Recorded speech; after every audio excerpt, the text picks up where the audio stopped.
Senior analyst Velnari sat in her comfortable chair aboard the massive Zephyrian space station, sipping her morning drink while reviewing another boring planetary report. She had done this thousands of times before, looking at new worlds, deciding if they were dangerous or not, then moving on to the next one. Today's target was a small blue planet called Earth, spinning peacefully in a quiet corner of the galaxy. The data made her yawn. These humans were nothing special. They lived on one world, fought each other constantly, and had barely figured out how to split atoms for energy. Their biggest achievement was landing a few people on their own moon, something most civilizations did before they even discovered fire-based cooking. Velnari shook her head as she read about their primitive rockets that took months just to reach their neighboring planets. What really made her dismiss them was their behavior. The humans spent more time fighting each other than exploring space. They had hundreds of different countries that couldn't agree on anything. Wars broke out regularly over resources, land, and ideas. Their weapons were crude, just bigger and bigger bombs that could destroy cities. Nothing compared to the elegant energy weapons that civilized species used. These creatures will probably wipe themselves out before they even leave their solar system, Velnari muttered, typing her assessment. She marked Earth as threat level negligible and recommended they only needed one small monitoring station to keep an eye on things. After all, why waste resources watching a species that would likely be extinct in a few hundred years? The Galactic Council meeting that afternoon was routine.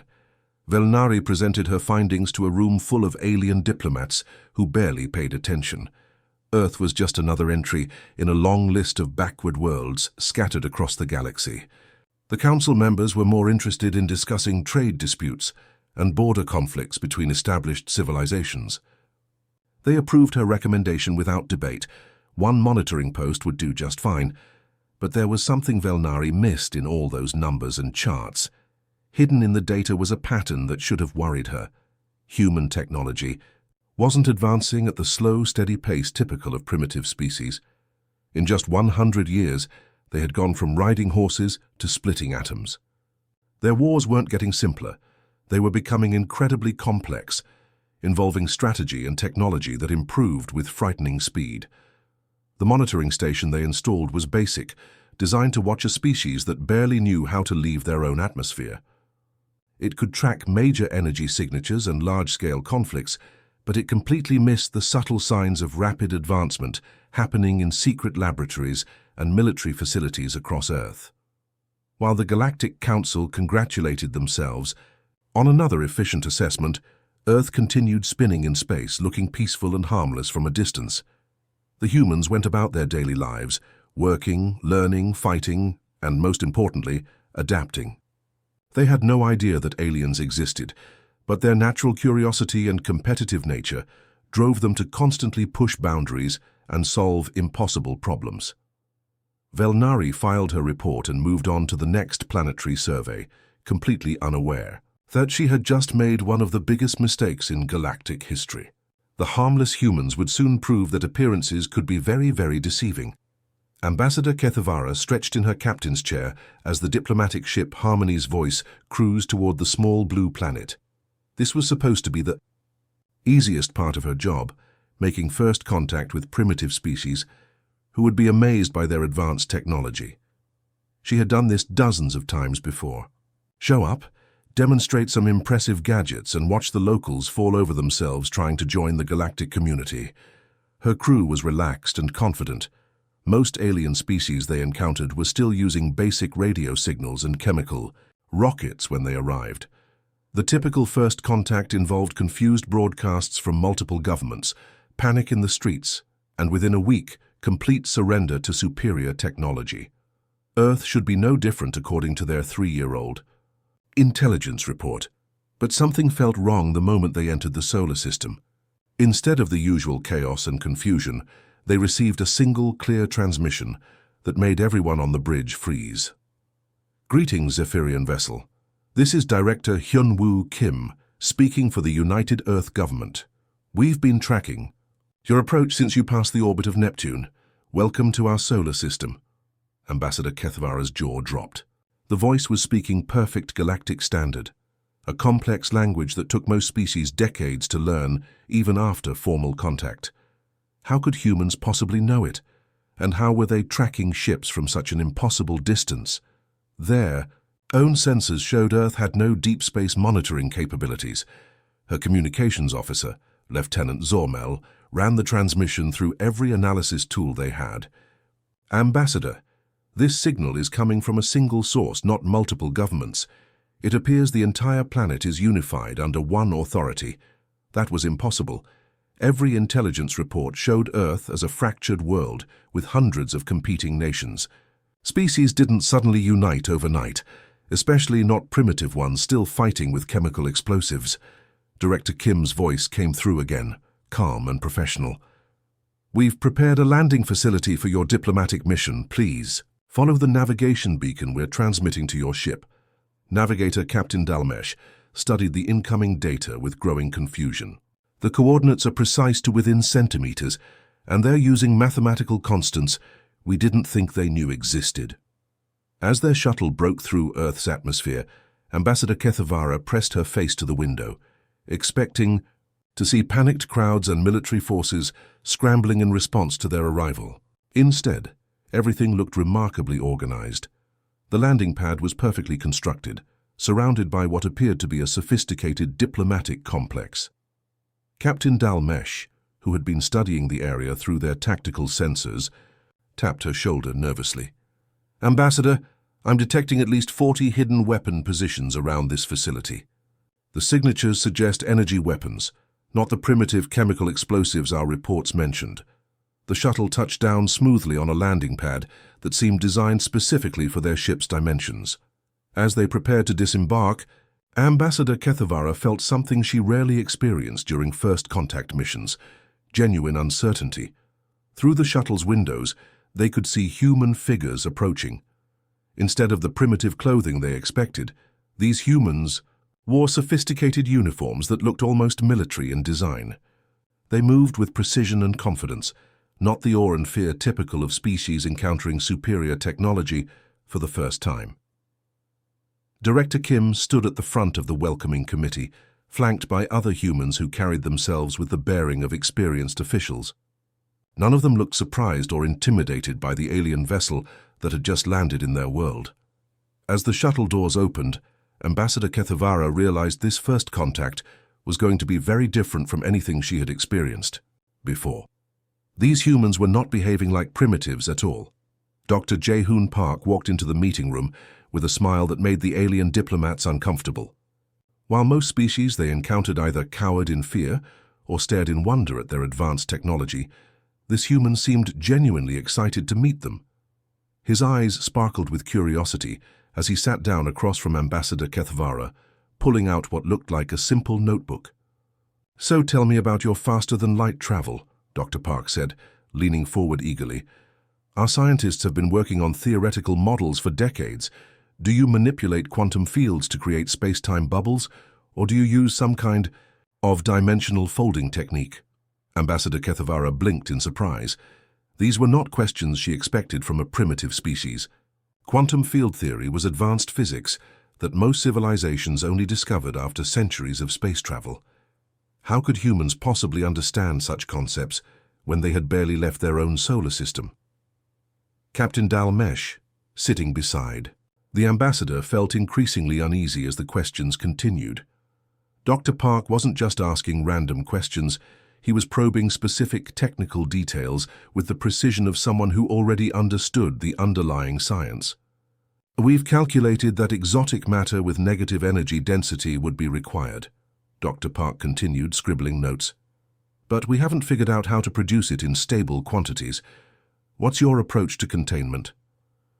The questions kept coming day after day. Lieutenant Soo-jin Yoon, introduced as a simple translator, somehow knew enough about galactic politics to ask about trade agreements between star systems the humans supposedly had never heard of. Her questions seemed innocent enough, but they revealed a deep understanding of how galactic commerce worked. Major Dongmin Lee was even more concerning. He asked about shipping routes, resource distribution, and military protocols, with the kind of knowledge that came from years of strategic planning. When he inquired about typical fleet compositions and patrol patterns, Captain Dalmesh realized these weren't casual questions.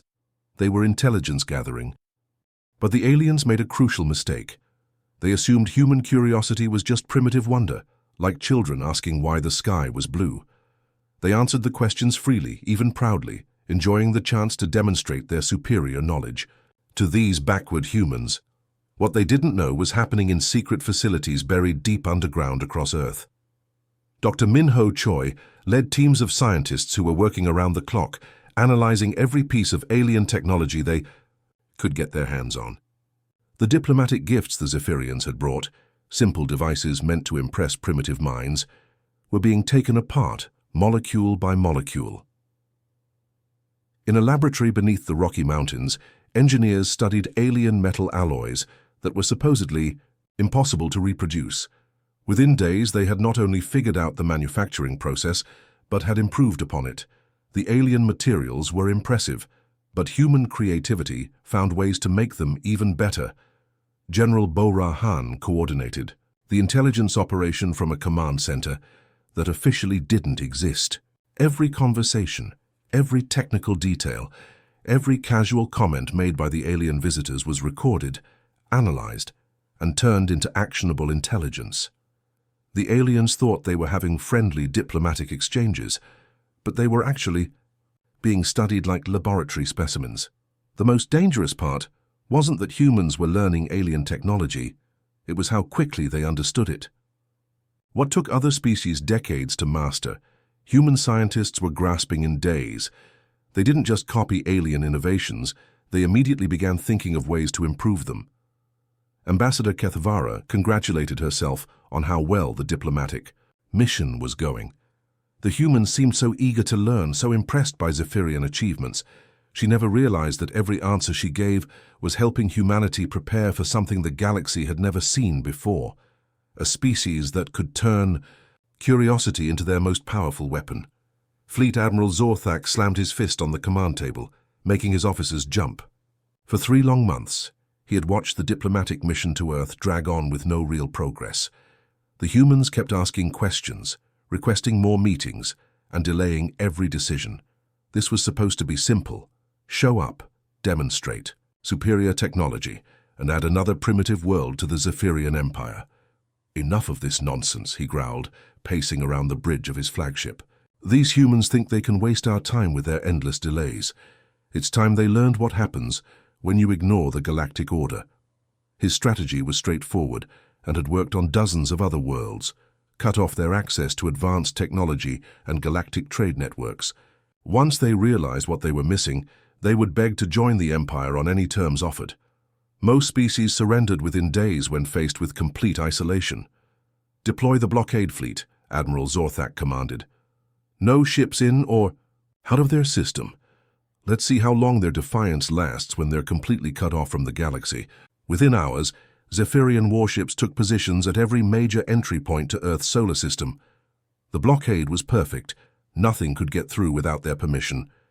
Admiral Zorthak settled back in his chair, confident that within weeks he would receive Earth's surrender, but the reports that started coming back made no sense at all. Colonel Taewon Nam, stationed at the monitoring post, sent increasingly confused updates. Instead of the expected collapse, human activity was actually increasing. Factories that had been running at normal capacity suddenly began operating around the clock. "Sir, you need to see this," reported Captain Solneth, looking at his datapad with confusion. "Human industrial output has increased by 30% since we started the blockade. They're not slowing down, they're speeding up." Admiral Zorthak waved dismissively. "Impossible. They're probably just using up their reserves. Give it another month and they'll be begging for mercy." But the reports kept getting stranger. Director Yeon Cho's economic analysis showed that Earth's productivity had somehow doubled in just 6 months. New factories were being built at an incredible pace, and their technology was advancing faster than should have been possible. The most disturbing report came from Captain Solneth after analyzing intercepted human communications. "Admiral, they've developed alternatives to every technology we restricted. Their new fusion reactors are producing more energy than our standard models. Their manufacturing techniques are more efficient than ours." Admiral Zorthak refused to believe it. "You're telling me that primitives who couldn't even leave their own solar system 6 months ago have suddenly surpassed our technology? That's ridiculous. Check your instruments, they must be malfunctioning." What the Admiral didn't understand was something fundamental about human nature.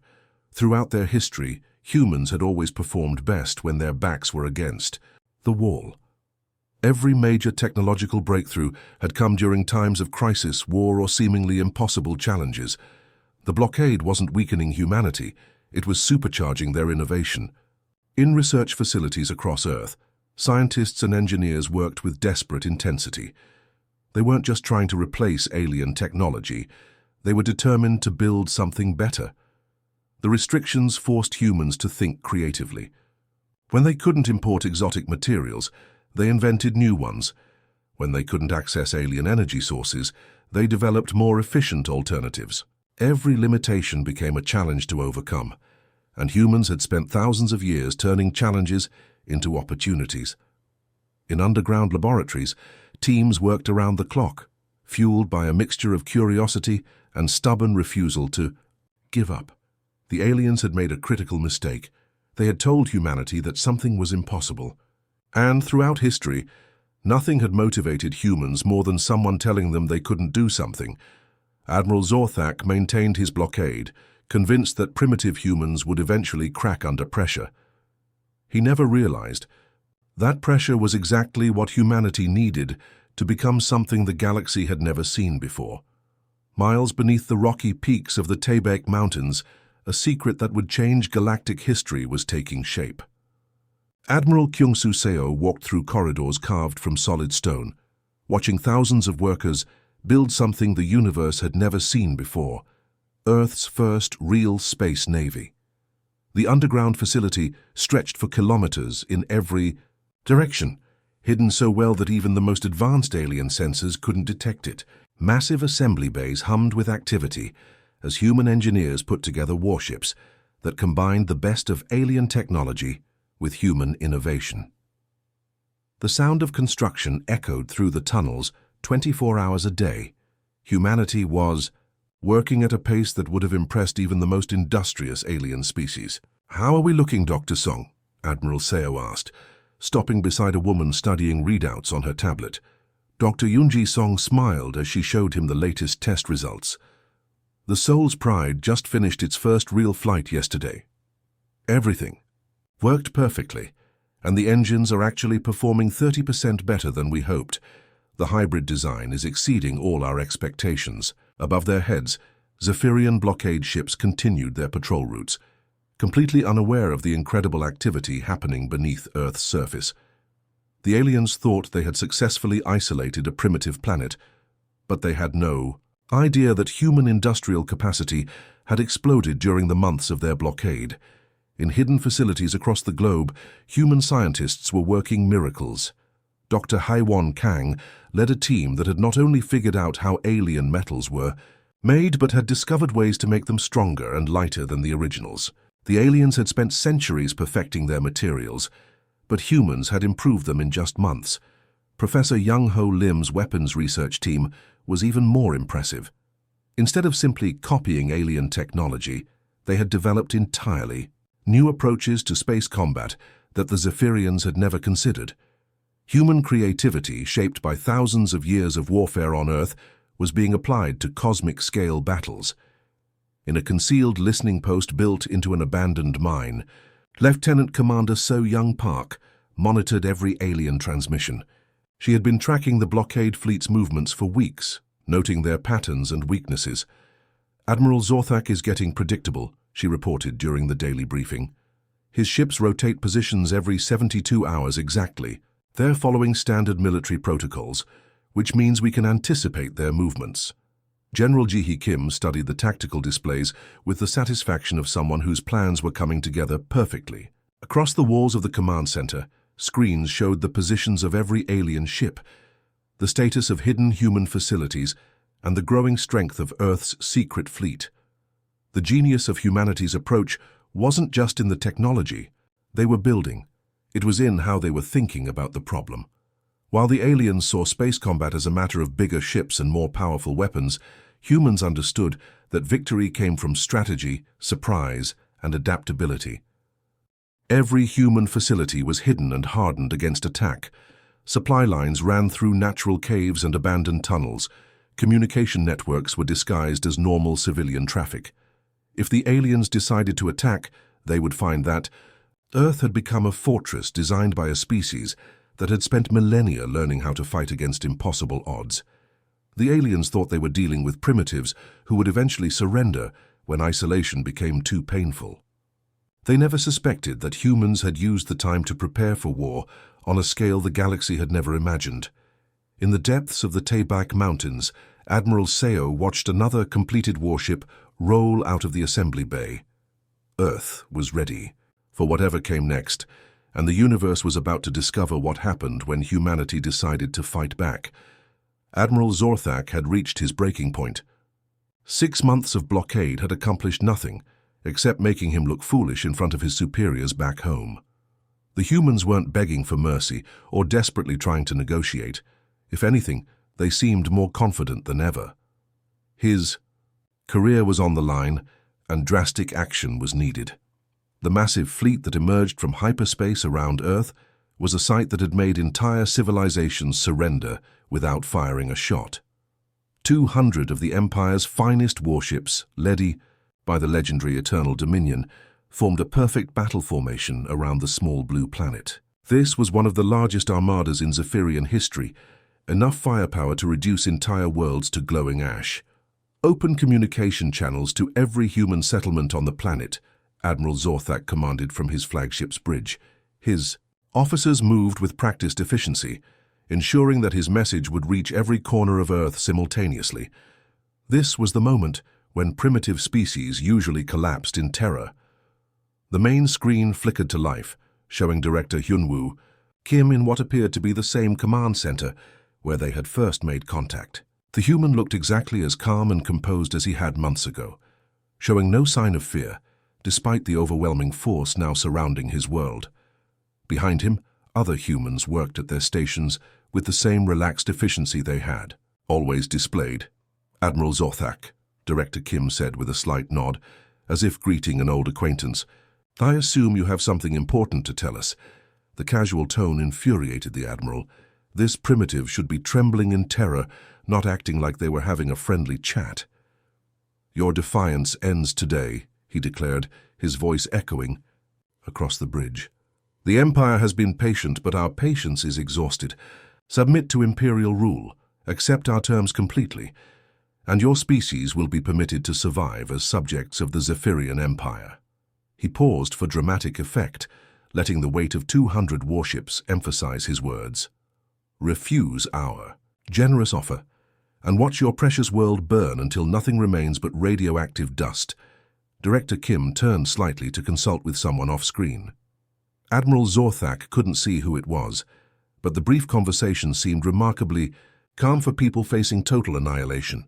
When the human leader turned back to face the screen, his expression hadn't changed at all. We appreciate your offer, Admiral, Director Kim said politely, but we must respectfully decline. Admiral Zorthak's mandibles clicked in what his species considered laughter, though there was no humor in the sound. You would actually choose extinction over submission? Your courage is admirable, I'll give you that, but it's completely pointless. You're vastly outnumbered and outgunned. Perhaps we are, Director Kim replied, with the same calm tone he had maintained throughout the conversation. But we prefer to make our own choices, regardless of the consequences. That's what makes us human. The transmission ended abruptly, leaving Admiral Zorthak staring at a blank screen in disbelief. He had delivered ultimatums to dozens of species over his long career, and the response was always the same: panic, desperate negotiations, or immediate surrender. The humans had just politely declined his offer, as if he had invited them to dinner and they had other plans. Sir, his tactical officer asked uncertainly, what are your orders? Admiral Zorthak felt a mixture of fury and grudging respect. These primitives had more courage than most advanced civilizations, but courage without power was just a fast path to extinction. Prepare for planetary bombardment, he ordered grimly. These primitives will learn the price of defying the Empire. All ships, target major population centers and prepare to fire on my command. The attack began just before dawn, Earth time, when Admiral Zorthak's massive fleet opened fire on what their sensors showed as Earth's primary defense satellites. Brilliant explosions lit up the darkness of space as energy beams tore through their targets, creating a deadly fireworks display between Earth and its moon. Direct hits confirmed across all target zones, reported Captain Nelvoth from his position at the tactical station. Human orbital defenses are being destroyed as predicted, sir. This should be over within the hour. Admiral Zorthak allowed himself a satisfied smile as he watched the destruction on his main screen. This was exactly how these encounters always went. Overwhelming firepower met minimal resistance, followed by quick surrender. The humans had shown impressive courage, but courage meant nothing against superior technology and numbers. The bridge crew worked with calm efficiency, coordinating the bombardment that would force Earth's final capitulation. Several officers were already preparing the occupation protocols they would implement once the planet surrendered. It was all very routine and predictable. Then Commander Silnara's warning alarm shattered the peaceful atmosphere like a thunderclap. New contacts detected. Multiple ships emerging from stealth positions throughout the entire solar system. Admiral Zorthak spun toward the tactical display, expecting to see a few desperate human vessels making a suicidal last stand. What appeared on the screen made his blood freeze in his veins. Dozens of sleek, elegant warships were materializing from what had seemed like empty space, taking up battle positions with military precision. The lead ship, larger and more impressive than the others, positioned itself directly between the Zephyrian fleet and Earth. Its design was unlike anything in the Galactic military database, clean lines that spoke of advanced engineering, weapon ports that seemed to pulse with barely contained energy. "This is Admiral Inho Jong of the Earth Defense Force," came a calm voice over all communication frequencies. "Zephyrian fleet, you are trespassing in human territorial space. Withdraw your forces immediately, or face the consequences of your aggression." Admiral Zorthak almost burst into laughter at the absurdity of it. A primitive species that had barely left their own planet was threatening one of the Empire's greatest fleets. It was like watching insects challenge a hurricane. His amusement died instantly when the human ships opened fire. The first salvo of human weapons hit the Zephyrian outer patrol vessels with devastating effect. Ships that had dominated space battles for centuries simply vanished in brilliant flashes of light, destroyed so quickly that their crews didn't even have time to send distress signals. "Impossible!" Captain Nelvoth shouted over the alarms now blaring throughout the bridge. "How are their weapons penetrating our shields? Our defensive systems should be impenetrable to primitive technology." But the attacks kept coming with terrifying precision. Each human shot found its target, bypassing Zephyrian defenses as if they didn't exist at all. Months of careful analysis by Dr. Eugene Cho had revealed the fundamental weakness in alien shield technology, a harmonic frequency that could be exploited with the right approach. Commander Woo-sung Kim's tactical teams had practiced these attack patterns for weeks, turning theoretical weaknesses into devastating practical advantages. What the aliens saw as impossible was simply human ingenuity applied to cosmic warfare. The Eternal Dominion itself shuddered as human weapons found their mark, sending shockwaves through the massive flagship. Emergency lights flickered as systems that had never failed before suddenly went offline. Admiral Zorthak gripped his command chair as the reality of the situation hit him like a physical blow. They weren't fighting primitive humans armed with crude weapons. They were facing something far more dangerous, a species that had turned military strategy into an art form, backed by technology that somehow surpassed their own. The galaxy was about to learn what happened when you cornered humanity and gave them time to prepare. The battle that followed was unlike anything the galaxy had ever witnessed.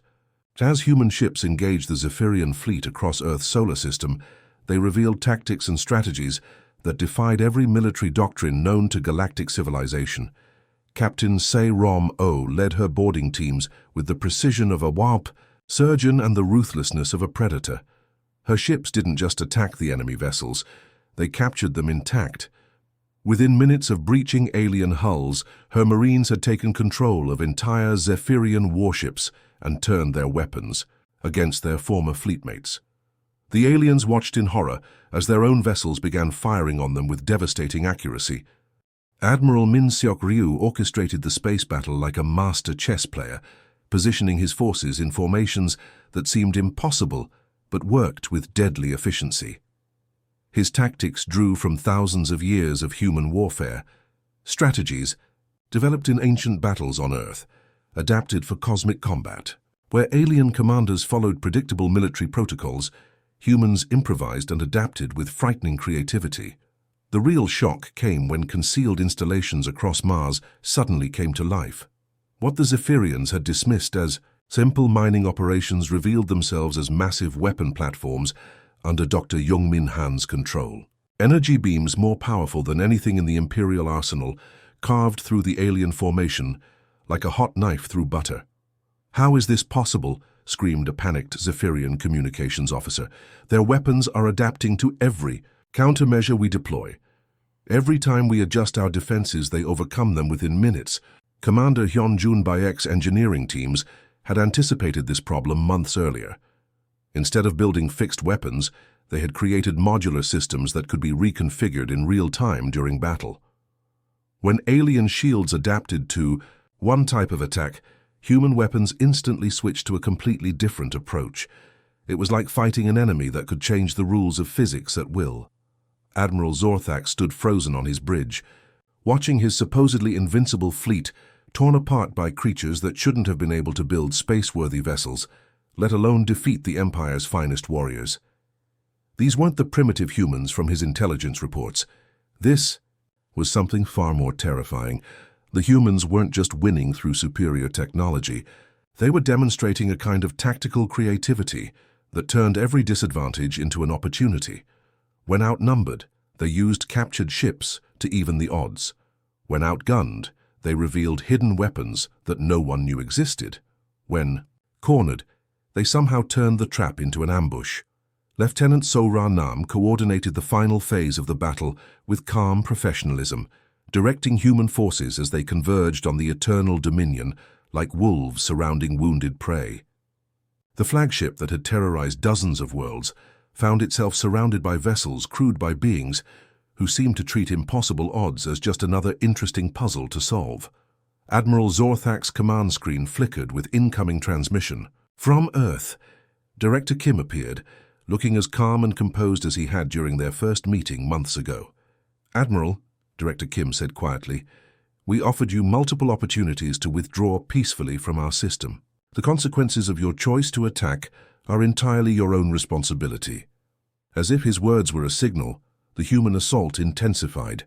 The Eternal Dominion's bridge erupted in showers of sparks as critical systems failed one after another. Through the smoke and chaos, Admiral Zorthak finally understood the terrible truth that would haunt the galaxy forever. Humanity hadn't just defeated the Empire's greatest fleet, they had made it look easy. Like the entire battle was nothing more than a training exercise designed to test their new weapons and tactics. The species the galaxy had dismissed as harmless primitives had just proven they were the most dangerous thing the universe had ever produced. The survivors of Admiral Zorthak's mighty fleet limped back to Zephyrian space like wounded animals, carrying news that would change the galaxy forever. What had been the Empire's proudest armada, 200 of their finest warships, now consisted of fewer than 30 battered vessels filled with traumatized crews who could barely believe what they had witnessed. High Admiral Veltasha read the battle reports in her private quarters, her hands trembling as she processed the impossible numbers.